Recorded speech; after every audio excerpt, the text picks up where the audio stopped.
diabetes es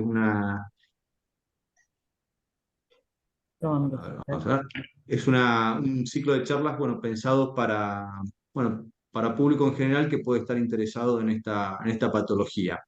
Ya me presentaron, la verdad que no somos tantos y las diapositivas son una excusa, así que si alguien quiere interrumpir, hacer alguna pregunta, para mí no hay ningún problema, así que si quieren hacer una pregunta en el momento, guardar las preguntas para el final, por mí igual. Bueno, la primer charla de este ciclo era que vamos a ver temas relacionados al conocimiento general sobre la diabetes. A ver qué nos pasa. Ahí está. Eran cuatro preguntas, ¿sí? Primero, aunque parezca redundante, ¿qué es la diabetes?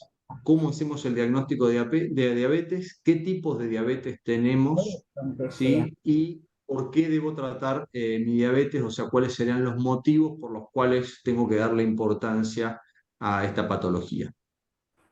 La primera pregunta, ¿qué es la diabetes? El nombre completo de la patología es diabetes mellitus. Hay otro tipo de diabetes que no tiene nada que ver con la glucosa, que es la diabetes insípida, pero en general cuando es una enfermedad muy rara, así que cuando hablamos de diabetes entendemos que se trata de diabetes mellitus. Y podemos decir que es, primer punto, una enfermedad crónica, ¿sí? Que es, digamos, una vez que la diagnosticamos, no es una enfermedad que se cure, ¿sí? Vuelvo Y a se la caracteriza por mía. el Va, aumento sostenido de los niveles de azúcar en sangre.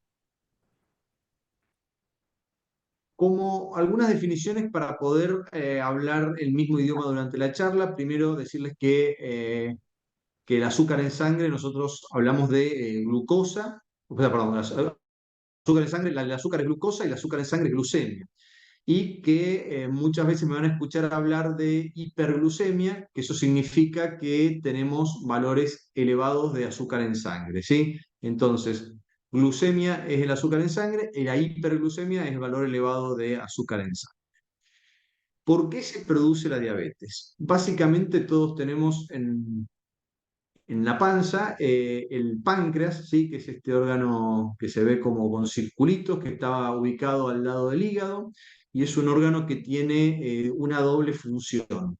La primera función es la función digestiva, porque es un productor de enzimas digestivas, y en segundo lugar es un órgano productor de hormonas. Y dentro de las hormonas que produce hormonas como la insulina y otras que tienen que ver con la regulación de los niveles de azúcar en sangre. Básicamente, una persona que no tiene diabetes, ¿sí? Cuando tiene un cierto nivel de azúcar, larga una cierta cantidad de insulina y con eso las oscilaciones de los niveles de azúcar en sangre suelen ser no muy importantes. Pero ahora, ¿qué pasa en la persona que tiene una enfermedad en el páncreas y disminuye la cantidad de células productoras de insulina, que se llaman células beta? Esa persona va a tener va a empezar con problemas, digamos, de la acción de la insulina, pero además muchas personas tienen cantidades normales o incluso elevadas de insulina en sangre, pero la insulina no funciona de manera adecuada. O sea que la diabetes se puede dar por dos situaciones distintas. Resumo esta diapositiva. Primero, por alteración en las células productoras de insulina o por defecto en la acción de esa insulina, por más que los niveles de insulina sean normales. Ustedes saben que la diabetes es una patología que va en aumento. Fíjense, esta es la encuesta nacional de factores de riesgo en Argentina, año 2005, 2009, 2013 y 2018. Fíjense que la frecuencia de personas con diabetes va aumentando desde el 8,4 al 9,6 en el 2009, 9,8 en el 2013 y pega un salto al 12,7 en el 2018. O sea, estamos hablando de que más de una de cada 10 personas en Argentina tiene diabetes. O sea que la prevalencia en Argentina, la frecuencia de la diabetes en Argentina está en aumento y esto sucede en la mayoría de los países del mundo que se está viendo un aumento de la frecuencia de la diabetes. Por eso la importancia de este tipo de reuniones y de concientizar acerca del problema. ¿Cómo hicimos el diagnóstico? Y por más que ustedes no se tienen que acordar esto, sí se tienen que acordar de un concepto básico, que es que para hacer diagnóstico de diabetes tiene que haber niveles altos de azúcar en sangre, ¿sí? existe la diabetes y hay una instancia previa que se llama prediabetes, que es una situación donde los valores de azúcar no son tan altos, pero sí me están indicando que esa persona que tiene valores de azúcar en sangre de entre 100 y 125 tiene mucho riesgo de desarrollar diabetes. O sea, la prediabetes es una situación de valores de glucosa, o sea, de azúcar en sangre, que no llegan al diagnóstico, pero que ponen a esa persona en muy alto riesgo. Para hacer diagnóstico de diabetes, la parte de abajo de la tabla tengo que tener valores de glucosa mayores a 126 en ayunas, o cuando se hace la prueba de tolerancia a la glucosa, que es esa prueba que le hacen tomar el líquido dulce, que se lo hacen muy frecuentemente a las embarazadas, tiene que dar más de 200 a las 2 horas de la prueba. ¿Sí? O sea, se hace tomar el líquido y se mide a las 2 horas y tiene que dar más de 200. O aquella persona que tiene síntomas producidos por los valores de azúcar en sangre elevados, que son tomar mucho líquido, o sea, tener mucha sed, tomar mucho líquido, orinar mucho, perder peso y tener mucho apetito. O sea, son personas que hacen mucho pis, eso es uno de los... toman mucho líquido y pierden peso pese a que comen demasiado, ¿sí? Y en esa situación nosotros podemos medir, no hace falta que sean ayunas, el valor de azúcar en cualquier momento del día y si me da más de 200, hago diagnóstico. Para hablar de prediabetes, el valor de glucosa en ayunas tiene que estar entre, del análisis común, tiene que estar entre 100 y 125 y el valor a las 2 horas entre 140 y 199. ¿Esto se entiende? Perfecto. ¿Se entiende? Sí. Perfecto, perfecto. Bueno, Muy claro. yo me adelanté un poquito, pero ¿cuáles son los síntomas que puede causar los niveles de azúcar elevados en sangre, o sea, la hiperglucemia?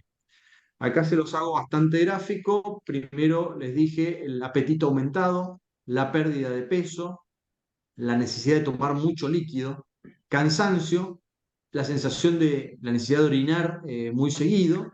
Y otra de las cosas que se agrega a veces es la falta de curación de heridas. ¿Sí? Si esa persona tiene alguna herida, uno nota que no cicatriza. Lo más común es que la diabetes no tenga síntomas y lo ideal es que nosotros podamos detectarlo en los controles periódicos de salud y no lleguemos a tener síntomas. Esto es cuando uno detecta estos síntomas, ve que una persona, un familiar o uno mismo tiene estos síntomas, tiene que actuar rápidamente, más allá de que no hay que esperar a los síntomas para hacerse chequeos o no quiere decir que el diagnóstico tenga que sí o sí tener síntomas. Los tipos de diabetes tenemos básicamente cuatro tipos. La diabetes tipo 1, tipo 2, la diabetes gestacional y otros tipos de diabetes más raros. La diabetes tipo 1 es la mal llamada, y les pido que escuchen esto, mal llamada diabetes insulino dependiente o, o infanto juvenil. ¿Por qué decimos mal llamada? Porque es un tipo de diabetes que sí es cierto, necesita sí o sí de tratamiento con insulina, porque básicamente el problema está a nivel de las células que fabrican insulina en el páncreas, se quedan sin esas células, entonces necesitan reemplazo de la hormona que es la insulina. Pero no es que exclusivamente sea el único grupo que se beneficien del tratamiento con insulina, porque puede haber personas con diabetes tipo 2, diabetes gestacional u otros tipos de diabetes que necesiten insulina. Pero estos sí son exclusivamente tratados, deben ser tratados con insulina. Y por otro lado, infanto juvenil también es un término que tratamos de sacar, que muchas veces lo van a escuchar, pero tratamos de enterrarlo porque no solo aparece en niños o en jóvenes, sino que puede aparecer en cualquier edad de la vida, entonces por ahí crea confusión el concepto de infanto juvenil. Le llamamos diabetes tipo 1. Segunda es la diabetes tipo 2, ¿sí? Que les marco acá, que es la diabetes más frecuente, es casi el 95% de todas las formas de diabetes, o sea que la mayoría de la gente que ustedes conocen con diabetes tiene diabetes tipo 2, que es aquella que se puede tratar con pastillas o con insulina, ¿sí? La diabetes gestacional, que es aquella diabetes que se presenta durante el embarazo, que es una situación en general si bien es limitada al embarazo, marca que esa persona tiene mucho riesgo de hacer diabetes. Entonces, en el futuro, o sea, esa mujer que tuvo un embarazo, tuvo diabetes, no es que termina el embarazo y se cura, termina teniendo mucho más riesgo de desarrollar en los próximos embarazos o a futuro desarrollar diabetes. Y otros tipos de diabetes se refiere a formas raras, por ejemplo, si una persona tiene una enfermedad en el páncreas, como puede ser un tumor en el páncreas, y lo tienen que operar y sacarle el páncreas, esa persona va a tener diabetes que no es ni tipo 1, ni tipo 2, ni gestacional, sino que es debido a que le sacaron el páncreas. Por eso ponemos ahí otros tipos de diabetes, que es la forma por ahí bastante menos frecuente. La siguiente pregunta que me hice es ¿por qué debo tratar la diabetes? O sea, tenemos muchas veces que los pacientes no entienden por qué debo tratar, no tienen por qué saberlo, por eso lo explico, ¿por qué debo tratar la diabetes? Básicamente, sabemos que la diabetes causa daño a nivel de diferentes órganos. Lo que generalmente afecta más son los vasos sanguíneos.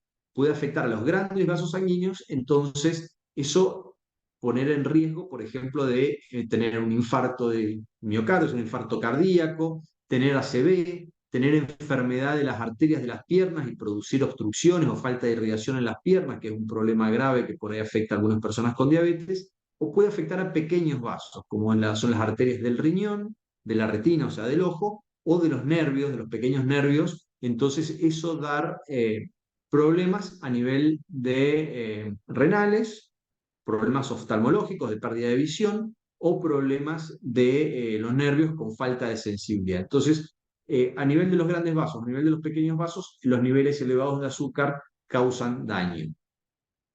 Entonces, ¿cuáles son las estrategias? No es que tenemos, no, el daño no es inexorable, ¿sí? Entonces nosotros tenemos que tener algunas estrategias para, o sea, las tenemos y sirven para evitar el daño, no llegar al daño, ¿sí?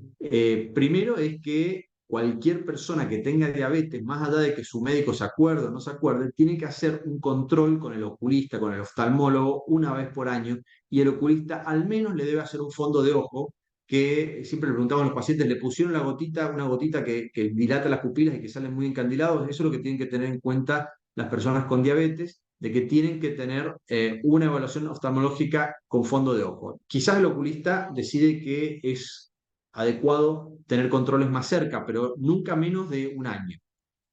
Una vez por año tenemos que hacer un análisis de orina especial para ver cómo está la función renal y si aparecen proteínas en la orina. Las proteínas no debieran aparecer en la orina, entonces uno de los parámetros que nosotros tenemos, que es bastante precoz, o sea, precoz me refiero a que no hay una falla renal, sino que es un estadio bastante anterior, entonces nosotros nos permite actuar, entonces por eso es importante que una vez por año tengamos esa evaluación de la función renal y de la eliminación de proteínas. La evaluación completa del pie y búsqueda de alteraciones del sistema nervioso autónomo se refiere a evaluación del pie, ver si el paciente tiene pulsos, si los dedos están bien, si no tiene lesiones como callos, hongos, lesiones en las uñas, etcétera, que pueden, o que cualquiera que pueda favorecer el desarrollo de lesiones más graves. Y la búsqueda de alteraciones del sistema nervioso lo hacemos de manera muy simple, con unas pruebitas que las hacemos en el mismo consultorio, para ver si la persona con diabetes tiene la sensibilidad o no. Y obviamente, si no tuviera sensibilidad, esa persona le debemos advertir porque tiene que tener cuidados especiales en lo que se refiere a evitar lesiones en el pie. La evaluación de pulsos para saber si hay alguna arteria, las arterias están tapadas o están bien, soplos cardíacos y estudios cardiológicos, que esos marcos que tiene que ser individualizados porque no todas las personas tienen que hacer los mismos estudios. Eso lo vemos de acuerdo a cada paciente que se sienta enfrente de nuestro en el consultorio, la recomendación de estudios cardiológicos que correspondan. Seguimos con la prevención de complicaciones. A ver, se quedó congelada la diapositiva. Hay alguien que me está radando. Ahí está. Bueno, primero que nada, la forma de evitar complicaciones, una es manteniendo los niveles de azúcar, digamos, dentro de límites normales, tratar de mantener un peso adecuado y en aquellos pacientes que tienen un exceso de peso, tratar de volver atrás y de mejorar el peso. ¿Sí? La actividad física regular, ¿sí? Siempre decimos, bueno, actividad física, ¿cuánto? Una persona cualquiera, si tenga diabetes o no tenga diabetes, tiene que hacer al menos 150 minutos semanales de actividad física dividido en por lo menos 3 veces. ¿Sí? Eso quiere decir 3 caminatas de 50 minutos, quiere decir 5 caminatas de 30 minutos, pero tenemos que hacer 150 minutos de actividad física. Alimentación saludable, ni hablar, controlar la presión y no fumar. ¿Sí? Nadie debería fumar. pero la persona con diabetes menos que menos, porque el cigarrillo también afecta las arterias. Entonces, digamos, si juntamos el daño del cigarrillo, más el daño de la diabetes, más el daño de la hipertensión arterial, que también daña las arterias, multiplicamos el daño, entonces, digamos, se acelera mucho la posibilidad de aparición de problemas, sobre todo a nivel arterial. ¿El fumador pasivo también, doctor? Fumador pasivo también. Así que el que tenga familiares que fumen afuera, ¿sí? El fumador pasivo tiene un poco menos de riesgo, pero tiene un riesgo aumentado si se lo compara con la gente que no fuma ni activa ni pasivamente. Objetivos de buen control, ¿sí? ¿Qué es lo que tenemos que buscar? ¿Sí? Abajo aclaro que tiene que ser personalizado. No todas las personas tienen que tener los mismos objetivos, pero les doy algunos generales. Obviamente esto no es una consulta médica, cada paciente tiene que tener sus objetivos individualizados, pero en general se habla de esto de la hemoglobina glicosilada. HbA1c, esas siglas, significa hemoglobina glicosilada. La hemoglobina glicosilada, la hemoglobina circula dentro de los glóbulos rojos, y ustedes saben que son los que andan por todos lados en la sangre, ¿sí? Los glóbulos rojos llevan hemoglobina. Esa hemoglobina nosotros la podemos medir. Lo que podemos medir es si tiene azúcar pegada. Si esa persona ha tenido niveles de azúcar muy altas en los últimos 3 meses, va a tener altos niveles de hemoglobina glicosilada, o sea, hemoglobina con azúcar pegada. Si esa persona tiene niveles más bajos o más controlados de azúcar en sangre, va a tener niveles más bajos. O sea, básicamente yo tengo un parámetro de control general de los últimos 3 meses. Ese valor, en general, pedimos que esté debajo del 7%. Repito, puede ser individualizado este valor. La glucemia, el valor de medición en los dedos antes de las comidas, entre 70 y 130 sería lo óptimo. Y en aquellas personas que se quieren medir, o el médico les pide que se midan después de las comidas, se considera las 2 horas de inicio de la comida, debieran tener un valor menor a 160. Entonces, la hemoglobina glicosilada, que es este parámetro de 3 meses de menos del 7, el azúcar antes de las comidas entre 70 y 130, y a las 2 horas de haber iniciado una comida, algunas personas se miden y deben tener menos de 160 para saber que esa comida no produjo un pico de glucemia demasiado elevado.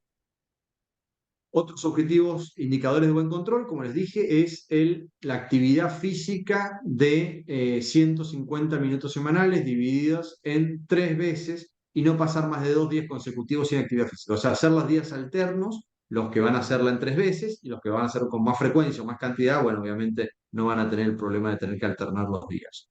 Se deberían además, cada vez recomendamos más, porque siempre están en la creencia popular de que los ejercicios aeróbicos, el paciente tiene que salir a caminar. Bueno, sí, es bueno que hagan algo aeróbico, pero también que traten de hacer un par de veces por semana algún ejercicio de fuerza o de resistencia que se llaman de grandes grupos musculares. No sé, trabajar los hombros, trabajar abdominales, trabajar las piernas, ¿sí? Cada uno de acuerdo a su capacidad, ¿sí? Yo siempre les explico. Por ahí una persona me dice, yo salgo a caminar 3 veces por semana, 50 minutos cada vez, y quizás si es un chico de 16 años, eso no es nada, que decirle, mira, anda a correr, anda a hacer algo más fuerte, pero para una persona que tiene más dificultad, hacer los 150 minutos semanales representa un esfuerzo de caminata, me refiero. Y cada uno su capacidad, tratar de hacer ejercicios de fuerza para fortalecer grupos musculares, y eso se ha visto que es un beneficio adicional en las personas que combinan los ejercicios aeróbicos con los ejercicios de fuerza. Otros objetivos, ¿sí? Tratar de disminuir la cintura, que quiere decir bajar la panza, ¿sí? Hay números, 94 centímetros en el hombre, 80 centímetros en la mujer, pero tratar de bajar la panza. Tratar de mantener un índice de masa corporal, y el índice de masa corporal se refiere al peso sobre la talla al cuadrado, una cuenta que sacamos muy fácil en el consultorio, la pueden sacar ustedes en su calculadora, peso dividido la altura en metros al cuadrado. Y en aquellos que están excedidos, buscar una reducción de al menos del 5%, del 7%, perdón, del peso, como digo, en personas que tienen obesidad o tienen sobrepeso. Si pueden más, mejor. Ya con un 5% se empiezan a ver beneficios. Como les mostré anteriormente, la presión, ¿en cuánto tiene que estar? La presión no tiene que tocar los 140 de máxima ni los 90 de mínima, ¿sí? O sea, no tocar ni 14 ni 9. El colesterol tiene que estar bajo, ¿sí? Las personas con diabetes tenemos que buscar valores no normales, sino que los valores de colesterol tienen que estar bajos. Pasa lo mismo que con la presión, pasa lo mismo que con el cigarrillo. El colesterol es un agresor de las arterias, entonces tenemos que tenerlo bajo. Hoy en día contamos con excelentes tratamientos para bajar los niveles de colesterol. No fumar, las vacunas, que por lo menos, o sea, aparte de las de calendario obligatorio, las personas con diabetes tienen que tener la vacuna de la gripe anualmente y tienen que tener un esquema completo que consiste en 2 dosis de la vacuna de la neumonía. Y el cuidado de la salud bucal, que es una cosa que muchas veces nos olvidamos, pero es un factor que muchas veces complica, empeora el control de, o sea, de los niveles de azúcar en sangre. El tener dientes en mal estado, encías en mal estado, puede hacer que los valores de azúcar, digamos, se eleven. Así que bueno, espero haber sido claro y les pido por favor que voy a dejar de compartir y quedo abierto a preguntas que les pido por favor que las hagan y podamos tener un ratito de charla de lo que hemos tratado. Si hay algo que no se haya entendido, por favor me lo dicen. Si hay algo que quieren que veamos de vuelta, con gusto volvemos a verlo. A mí me gustaría preguntar por qué mal llamada insulina dependiente. Porque cuando uno habla de dependencia de la insulina, está diciendo indirectamente que una persona con diabetes tipo 2, una embarazada que tiene diabetes, no fuera dependiente de la insulina. Quizás también pueden depender de insulina para el tratamiento. O sea que nosotros tratamos de usar una característica de la enfermedad que la define. Entonces, decir que es dependiente de la insulina puede ser una persona con diabetes tipo 1, tipo 2, puede ser una persona con diabetes gestacional, o puede ser una persona que le sacaron el páncreas y no tiene capacidad de fabricar insulina y no puedo tratarlo con pastillas, entonces sería también insulino dependiente. Entonces, básicamente no estoy definiendo la condición que debería tratar de definir. Ah, bien. Doctor, buenas noches. Yo soy Rosario, Buenas noches. del Club de Leones de Hola, 9 de Rosario. julio, provincia de Buenos Aires. Un gusto para usted y para todos. Igualmente. De la parte nuestra, de la parte social, nosotros estamos transitando y trabajando y tratando de hacer mucho hincapié en el tema de la diabetes. La propuesta nuestra es llevar la comunicación a través de, ejemplo, farmacias, colocar nuestro logo. A ver, en 2 palabras, usted, ¿qué colocaría? ¿Qué mensaje mínimo colocaría? Porque imagínese que nosotros no podemos entrar nunca en un terreno, ni tenemos la capacitación, ni tenemos la incidencia como para llegar, ¿no es cierto? Y no equivocarnos y no perjudicar a nadie. Entonces, la idea nuestra es llegar sin ofender, sin lastimar, sin ocasionar ningún daño, pero llevar un mensaje para que la gente, nosotros mismos, involucrarnos y a su vez ayudar. Bien. A ver, si yo tuviera que dejar un mensaje, quizás un solo no, pero quizás un mensaje bastante, digamos, en puntos, sería uno tiene que controlar los niveles de azúcar, primero para tratar de detectar precozmente la enfermedad y segundo, una vez que la persona tiene enfermedad, tiene diabetes, tener los valores controlados, no fumar, nunca se van a equivocar diciendo que la persona no tiene que fumar, controlar el peso y la Ejercicio. alimentación. Y Espere, hacer espere, no actividad interrumpan física. al doctor, Esos por son favor. mensajes. ¿Cómo, doctor? Discúlpeme. Después de fumar, ¿qué Perdón. dijo? Ejercicio, creo. No sé, no sé Ejercicio. dónde me quedé. Sería Que tienen que actividad hacer ejercicio, física. actividad física, que tienen que tener la presión controlada y el seguimiento médico. Sí, yo creo que esos son mensajes que no podemos, Claro, porque nunca van a nosotros, estar mal. sí, sí, yo lo que, por eso es que queremos hacerlo, algo que comunique, que a todos no los dañe o no los perjudique, y es muy importante. Como todos queremos llegar a, no solo a noviembre, tener nosotros cuando hacemos los proyectos en nuestro CUR, son siempre a largo plazo. Siempre tratamos, y bueno, veremos también si podemos llegar a los colegios, porque los niños, bueno, siempre llevan el cuento a su mamá a su papá, a nosotros nos apoyan mucho en nuestra comunidad, entonces, bueno, sería a ver, cuánto más podemos llegar, ¿no? Con un logo, con 4 palabras, porque vio que a todos nos molesta leer, ya llega nos Sí. cansa. A ver, en un colegio que creo que es una población absolutamente crítica para intervenir, porque en la farmacia ya estamos con la persona enferma, en el Claro, colegio es donde tenemos que actuar, ¿sí? ajá, Cada vez más esta situación mundial de la diabetes se va extendiendo hacia grupos poblacionales más jóvenes, sí, lo cual es catastrófico porque son personas que van a tener muchos más años de enfermedad. Cuando la diabetes empieza a edades tempranas, o sea, en adolescentes, la evolución es mucho peor. O sea, estamos viendo los países que, bueno, que tienen estadísticas y políticas a largo plazo están interviniendo mucho en la juventud, porque obviamente si tienen muchos años de vida por delante, van a tener muchos años de carga de enfermedad, mucho tiempo para desarrollar complicaciones. Quizás esa persona de 70 años no dice, bueno, en general la diabetes que aparece en la población añosa suele tener, no estoy diciendo que siempre sea así, pero suele tener una claro, evolución más benigna. Entonces, intervenir en el colegio, actividad física y buena alimentación, son los dos conceptos, ¿sí? sí, Actividad sí, física y buena alimentación. Y es ahí yo creo que es el lugar donde mejor pueden intervenir. Si en la farmacia ya correcto. está, es tarde, fue a buscar la pastilla.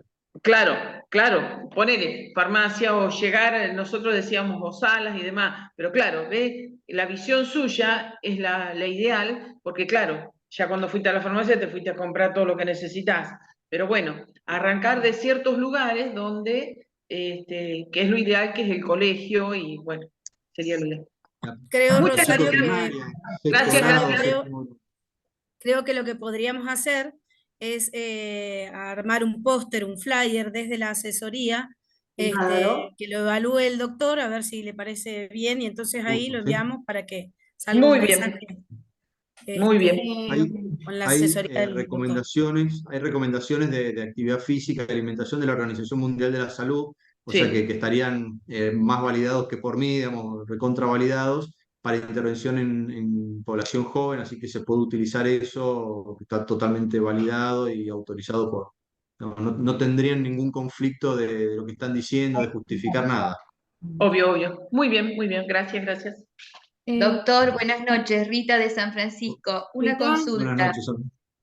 con respecto a el famoso estrés que llaman ahora. ¿Esto puede ocasionar diabetes? El estrés, tenemos muchas veces las consultas. A ver, nosotros podemos dividir el estrés en estrés físico y estrés psíquico, ¿sí? El estrés físico nos referimos a cualquier situación, por ejemplo, una operación, una neumonía, que eso que sabemos que muchas veces las personas cuando están en el hospital internadas desarrollan hiperglucemia y después el resto de la vida no la tienen. Es una situación de estrés físico que a veces es más limitada, entonces puede, después de la internación, después de que se recuperó, recuperarse su diabetes. Podría ser una situación. El estrés psíquico generalmente no es causa 100%, es un factor exacerbante. El estrés físico produce liberación de hormonas como la adrenalina y el cortisol, que son hormonas que suben los valores de azúcar, ¿sí? Entonces el estrés psíquico puede exacerbar. Es muy difícil que una persona tenga diabetes por un estrés psíquico, pero sí es muy común de que la diabetes se descompense y a veces son descompensaciones importantes por situaciones agudas o crónicas de estrés psíquico. Lo vemos mucho en los chicos más jóvenes, situaciones familiares complicadas, separación de los padres o situaciones así complicadas, donde vemos que los valores de azúcar se nos desordenan absolutamente y después cuando procesan un poco el duelo de la separación, se soluciona la situación que los llevó, de golpe se vuelve a mejorar todo de manera así como mágica. Así que sí, el estrés psíquico es un exacerbante más que causa. Néstor, tenés la palabra. Sí. Sí, buenas noches, doctor. Una pregunta. Buenas noches. Sí. Eh, u- Esto es casi personal hacia usted. ¿Usted qué opina sobre el cuestionamiento de algunos colegas en cuanto al índice de masa corporal? Bien. ¿Cuál cuestionamiento? A ver. ¿A qué se refiere? Perdón, no. Que algunos médicos no consideran los valores de masa corporal en el país como adecuados para tomar en cuenta los parámetros que se tienen en cuanto a lo normal y lo sobrepeso u obesidad. Y cuando hablamos de sobrepeso o obesidad, básicamente quizás hay un pequeño error conceptual que sea, nosotros lo que estamos hablando es en general de exceso de grasa en el cuerpo que condiciona una situación de riesgo para la salud. Esa es la definición de obesidad. Entonces, puede darse la situación de que una persona tenga un índice de masa corporal aumentado y no tenga obesidad. ¿En qué situación se da eso? Yo les había puesto ahí la circunferencia de cintura. ¿Sí? Esa circunferencia de cintura que puse ahí es la validada para población sudamericana, porque obviamente no tenemos el mismo tamaño que los europeos, pero si yo tengo un Claro. índice de masa corporal que es peso sobre tada al cuadrado, o sea que tiene en cuenta la talla, y además complemento con un centímetro, mido la panza, es una cosa, una medición muy simple, y tengo las dos cosas aumentadas, tengo obesidad. Puede darse, yo siempre pongo el ejemplo, los jugadores de rugby, que por ahí tengo un tipo que pesa 110 kilos, pero no tiene un gramo de grasa. Esa persona quizás tiene un índice de masa corporal de obesidad y tiene una cintura de bailarina, entonces no tendría obesidad por definición, pero la verdad que son son las excepciones. En general, el índice de masa corporal, no lo digo yo, sino que eso está estudiado, correlaciona de manera bastante buena con la adiposidad corporal. Obviamente hay una cuestión de criterio, como digo, que si una persona por ahí que tiene mucho músculo, no tiene obesidad, y puede ser que tenga un índice de masa corporal aumentado, pero en general las definiciones tanto de la Organización Mundial, la Organización Panamericana de la Salud, consideran que son adecuadas a la medición del índice de masa corporal. Y si puede ser Bien, con la gracias, cintura, doctor. mejor. ¿Mm? Eh, En cuanto a la cintura, 94 centímetros, usted dijo, y eso tiene que ver precisamente con este fenómeno de inflamación crónica séptica.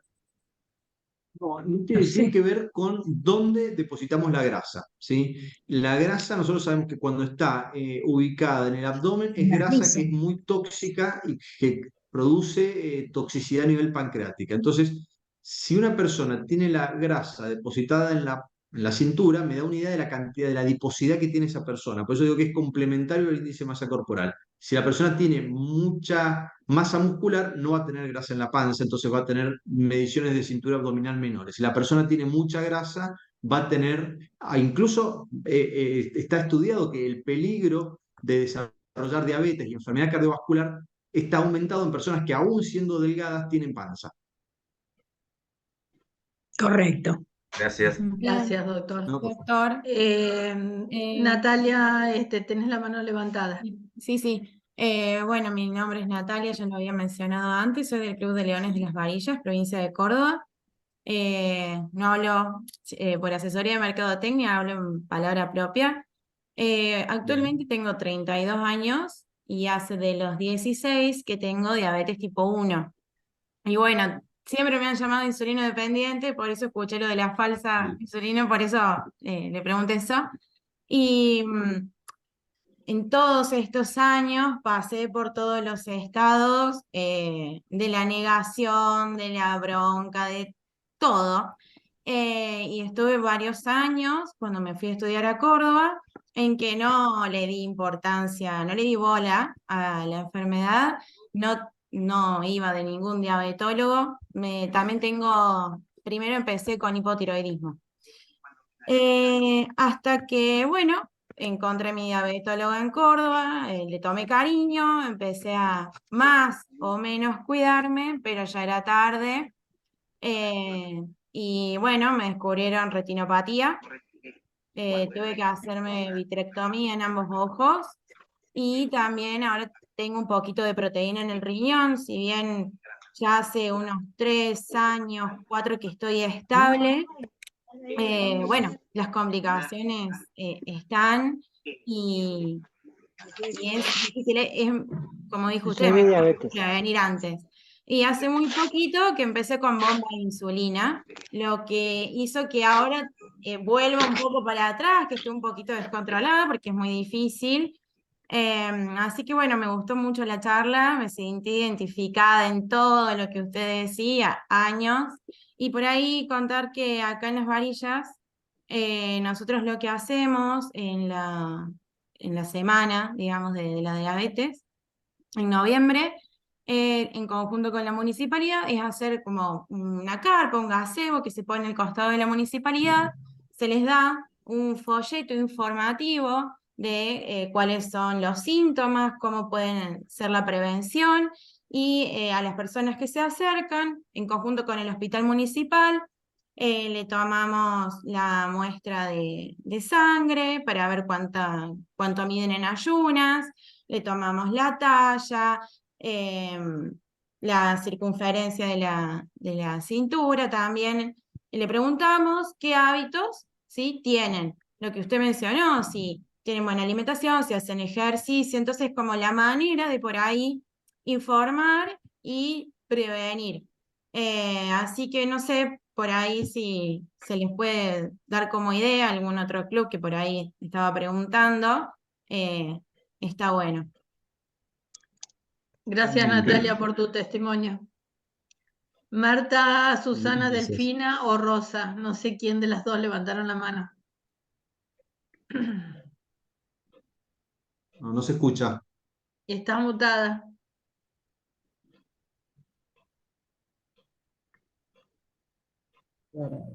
Sí, buenas noches, doctor. Buenas Y bueno, noches, ahora sí. a todos los leones.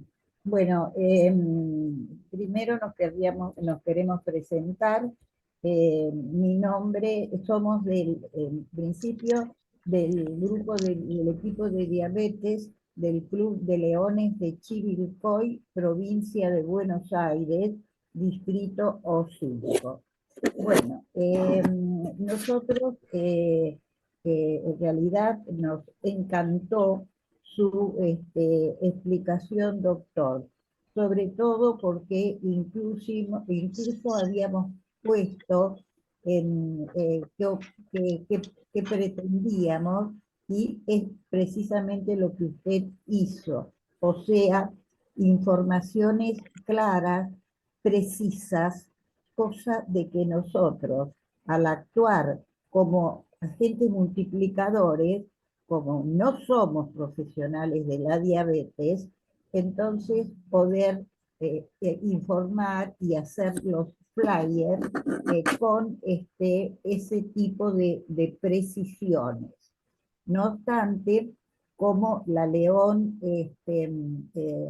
Rosario Zanetti, que también es del Club de Leones de 9 de julio y del Distrito 5, la asesoría del distrito de diabetes de los 5 ha dispuesto que cualquier flyer antes de o cualquier información que se va a repartir o actividad que se va a hacer, que debe ser informado a la asesoría para, sí, para que un médico que forma parte de la misma la controle y dé el visto bueno.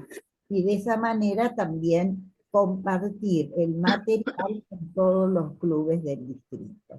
¿Es cierto? Eso muy bien. Y como dijo la compañera que habló antes,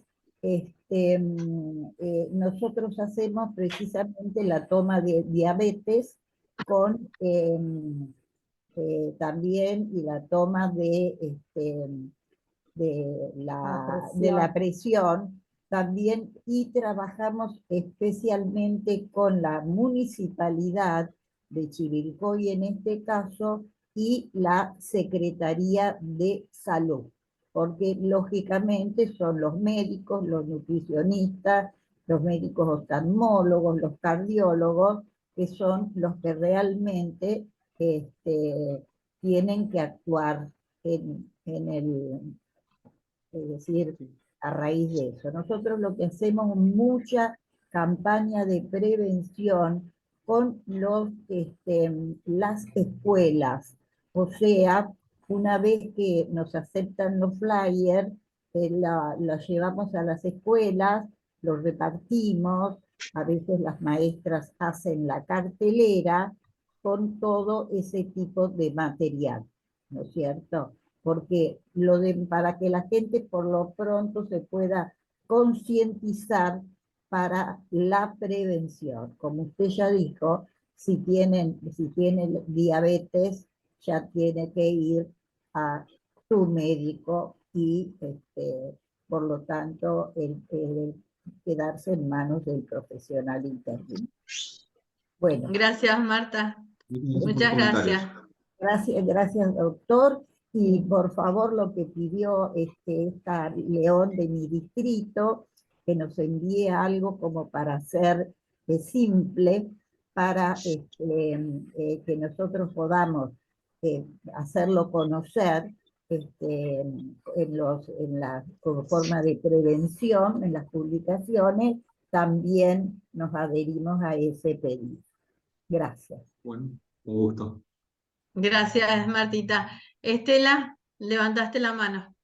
Sí, bueno, me parece que lo que nos tenemos que llevar de concepto en esta charla tan informativa y educativa, gracias Joaquín, ha sido bastante esclarecedora y simple. Creo que lo ideal es llegar a la conclusión de que nosotros tenemos que hacer, como decían recién, la prevención, para lo cual lo importante es hacer educación. Educar sobre qué es y sobre todo en el tema de la prevención, como para que primero detectar síntomas que pueden terminar en una diabetes y también, como hablaban recién, de manejar los factores de riesgo como son los cardiovasculares. Creo que el control de la presión arterial es importante por el tema de que es un factor de riesgo que habitualmente van de la mano con la diabetes.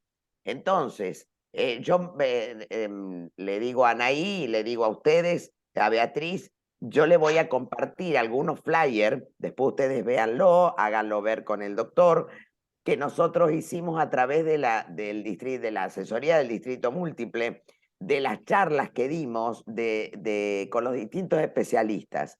Entonces, pero simple, una cosa que se pueda reproducir, porque acá en el Distrito 2 hay que ver cada distrito y cada comunidad tiene sus necesidades y sus realidades.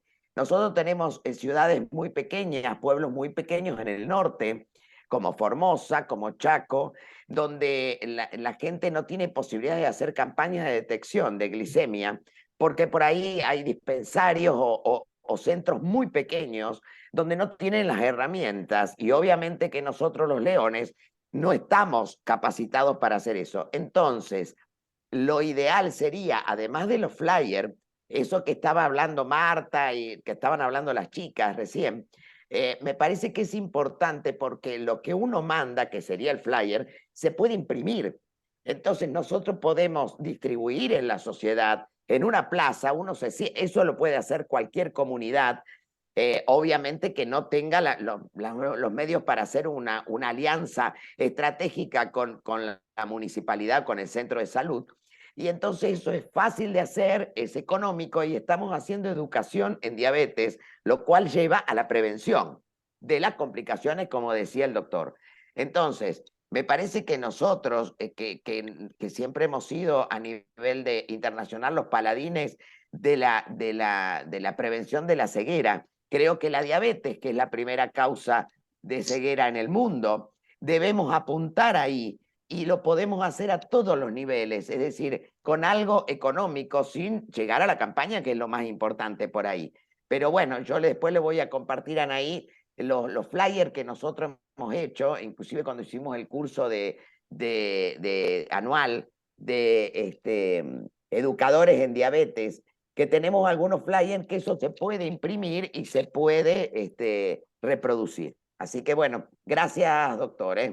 Gracias, Estela. Perfecto, Anaí, gracias. ¿querés hablar ahora? Sí, quería preguntarle al doctor. Cuando nosotros estamos en alguna campaña y detectamos personas con estos niveles, como usted nos dijo, por ejemplo, de prediabetes, ¿qué sería lo conveniente de decir o qué seguimiento hacer? O sea, muchas veces detectamos algo más que una prediabetes y ya los valores, más de una vez nos ha pasado en alguna caminata saludable detectar una persona con altos índices de glucemia. Bien. ¿Qué decir en ese momento? A ver, va a ser distinta la situación. A ver, prediabetes, la persona no está en ayunas, no podríamos hacer nunca un los valores que yo di son en ayunas, ¿sí? El diagnóstico es en ayunas o con la prueba de tolerancia. No se puede hacer pruebas, o sea, si ustedes están en una plaza a las 12 de la mañana y están midiendo glucemias, quizás es muy difícil el parámetro de hasta dónde, pero por ahí pensar más de 200 son valores elevados y el consejo es decir a la persona que vaya al médico. Quizás puede ser una persona que ya tiene diagnóstico, puede ser una persona que no lo tiene. Entonces son dos situaciones absolutamente distintas la de aquel que lo tiene. Una persona que Bien, tiene diagnóstico por ahí comió algo o no tomó la medicación, entonces bueno, sería una alerta en ese sentido, y una persona que no sabe que tiene diabetes debiera consultar y alertarse en ese aspecto, pero hay que derivarlo a algún profesional que lo vea. ok, Si tiene síntomas con más apuro, y si no tiene síntomas quizás con un poco menos de apuro, pero tiene que consultar. perfecto. Gracias, doctor. Marianela, ¿querés hablar? Les quería comentar que el distrito también cuenta con flyers de diabetes, que los ponemos a disposición, yo se los envían ahí si ella los quiere chequear o consultar con el doctor para que lo podamos distribuir. Perfecto. Están en tamaño de impresión. Muchísimas gracias. Bueno, doctor Joaquín, quiero presentarle al gobernador de nuestro distrito que nos estuvo acompañando silenciosamente, León Fernando Segatti, gobernador, bienvenido a la charla. ¿Qué Y tal? gracias por Buenas tardes. acompañarnos. ¿Qué tal? Buenas tardes, doctor Joaquín. Buenas Bienvenido tardes. al leonismo. Aquí Gracias. veo leones de toda la Argentina que realmente atentamente lo han estado escuchando y bueno, gracias por su tiempo. El tiempo de No, por cada favor. profesional hoy es muy valioso. Así que usted tiene su corazoncito y ha aportado con su tiempo. Nosotros tenemos un Muchas corazón gracias. muy grande que somos los que hacemos las obras de servicio. Así que nos vamos compensando mutuamente. Yo le agradezco en nombre del leonismo argentino su aporte interesante para este grupo de leones que tan atentamente hemos escuchado, a las asesoras nacionales de diabetes, asesora Anaíra, nuestra asesora de Distrito 1, y seguramente no alcanzo a distinguir, pero están todas las asesoras a nivel nacional. Así que, doctor, abrazo de corazón a corazón y vamos para adelante. Un abrazo y muchas gracias por las palabras. Doctor, muchísimas gracias. No sé si alguien más quiere hablar, pero estaríamos ya dispuestos a que Anaí cierre la charla. Anaí. Bueno, doctor, muchísimas gracias por su disposición. Bienvenidos, y este es un espacio que usted puede utilizar de la manera que usted crea conveniente. Los leones de todos los clubes del distrito nuestro y del múltiple nacional, a disposición también en esta causa, y igual para todo su equipo, el agradecimiento. Si usted nos quiere comentar dónde trabaja también. Yo les cuento, o sea, mi cargo en este momento es el capítulo Cuyo de la Sociedad Argentina de Diabetes, que estamos en Mendoza, San Juan, San Luis y La Rioja. Es una sociedad científica que básicamente es de médicos, pero médicos, nutricionistas, podólogos, bioquímicos, todo el equipo de salud que trabaja para la atención de las personas con diabetes, y una oportunidad muy buena y una situación que tratamos de favorecer muchísimo, la interacción con la gente y poder informar a la comunidad. Así que agradecemos desde el capítulo muchísimo la oportunidad de justamente interactuar con ustedes, que como muy bien dijo Estela, son repetidores, o son, no sé, expanden un poco yo sé que esto que hemos hablado va a llegar no solo a ustedes, sino que a un montón de gente más, así que para nosotros es una muy linda oportunidad. Vamos a tener, como les dije, un ciclo de 4 charlas. Y bueno, quedan tendidas las líneas para poder hacer cosas juntas a futuro. ¿Mm? Muchísimas gracias, doctor. Muy agradecido favor. por su tiempo y un aplauso general. Muchas gracias a todos por la atención. Quiero pedir Gracias, que... Joaquín. Gracias, pedir- Fernando, por estar. Gracias. Quiero pedir que antes que Gracias, se señor vayan, gobernador. Muchas gracias. antes que se vayan, prendan las cámaras, hagan una linda sonrisa y hacen así un circulito que es el símbolo de la diabetes y vamos a hacer Hago el una foto. circulito, saco la foto. Así. yo. Después le ponemos el azul. Ah, sí. Claro. Bueno, sonrisa. Sí, perfecto, muchas gracias. Todos en silencio. Muy gracioso. Gracias, Natalia. Gracias, Nati. Gracias. Gracias. Chau, chau. Chao, chao. Gracias, Buenísimo. Beatriz. Un Gracias, abrazo. gracias a todos. Chao, chao. Salud para todos. Buenas noches. Gracias, doctor. Adiós, adiós. Buenas Adiós. noches. Buenas noches. Un abrazo, Joaquín. Muchas gracias.